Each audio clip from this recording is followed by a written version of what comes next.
एक राजा का दरबार लगा हुआ था। क्योंकि सर्दी का दिन था, इसलिए राजा का दरबार खुले में बैठा था। पूरी आम सभा सुबह की धूप में बैठी थी। महाराज ने सिंहासन के सामने एक टेबल जैसी कोई कीमती चीज रखी थी। पंडित लोग, दीवान आदि सभी दरबार में बैठे थे। राजा के परिवार के सदस्य भी वहीं थे। उसी समय एक व्यक्ति आया और प्रवेश मांगा। प्रवेश मिल गया तो उसने कहा कि मेरे पास दो वस्तुएं हैं। मैं हर राज्य के राजा के पास जाता हूँ और अपनी बात रखता हूँ। कोई परख नहीं पाता, सब हार जाते हैं और मैं विजेता बनकर घूम रहा हूँ। अब आपके नगर में आया हूँ।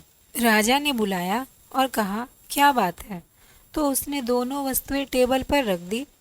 बिल्कुल समान आकार, समान रूप रंग, समान प्रकाश, सब कुछ एक समान था। राजा ने कहा, ये दोनों वस्तुएं एक हैं।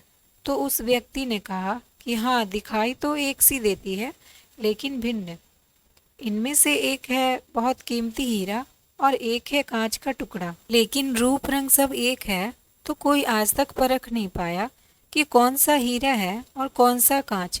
कोई परख कर बताए कि इनमें कौन सा हीरा है और कौन सा कांच। अगर परख खरी निकली तो मैं हार जाऊंगा और यह कीमती हीरा मैं आपके राज्य की तिजोरी में जमा करवा दूंगा। यदि कोई न पहचान पाया तो इस हीरे की जो कीमत है उतनी धन राशि आपको मुझे देनी होगी। इसी प्रकार मैं कई राज्यों से जीतता आया हूँ। राजा ने कहा, मैं तो नहीं परख सकूंगा। दीवान बोले, हम भी हिम्मत नहीं कर सकते, क्योंकि दोनों बिल्कुल समान है। सबने हार मान ली और हिम्मत नहीं जुटा पाए। हारने पर पैसे देने पड़ेंगे, इसका कोई सवाल नहीं, क्योंकि राजा के पास बहुत धन है। राजा की प्रतिष्ठा गिर जाएगी, इसका सबको भय था। कोई व्यक्ति पहचान नहीं पाया। आखिरकार पीछे थोड़ी हलचल हुई। एक अंधा आदमी हाथी में लाठी लेकर उठा। उसने कहा, मुझे महाराज के पास ले चलो। मैंने सब बातें सुनी है और यह भी सुना है कि कोई परख नहीं पा रहा है। एक अवसर मुझे भी दो। एक आदमी के सहारे वह राजा के पास पहुंचा। उसने राजा से प्रार्थना की, मैं तो जन्म से अंधा हूँ, फिर भी मुझे एक अवसर दिया जाए जिससे मैं भी एक बार अपनी बुद्धि को परखूं और हो सकता है कि सफल भी हो जाऊं। और यदि सफल न भी हुआ तो वैसे भी आप तो हारे ही हैं। राजा को लगा कि इसे अवसर देने में क्या हर्ज है। राजा ने कहा, ठीक है। तो उस अंधे आदमी को दोनों चीज़ें छुआ दी गई और पूछा गया, इसमें कौन सा हीरा है और कौन सा कांच, यही परखना है। कथा कहती है कि उस आदमी ने 1 मिनट में कह दिया कि यह हीरा है और यह कांच।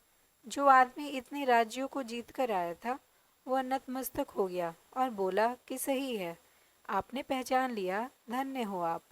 अपने वचन के मुताबिक यह हीरा मैं आपके राज्य की तिजोरी में दे रहा हूँ। सब बहुत खुश हो गए और जो आदमी आया था वह भी बहुत प्रसन्न हुआ कि कम से कम कोई तो मिला परखने वाला। वह राजा और अन्य सभी लोगों ने उस अंधे व्यक्ति से एक ही जिज्ञासा जताई कि तुमने यह कैसे पहचाना कि यह हीरा है और वह कांच। उस अंधे ने कहा कि सीधी सी बात है मालिक, धूप में हम सब बैठे हैं। मैंने दोनों को छुआ, जो ठंडा रहा वह हीरा और जो गर्म हो गया वह कांच।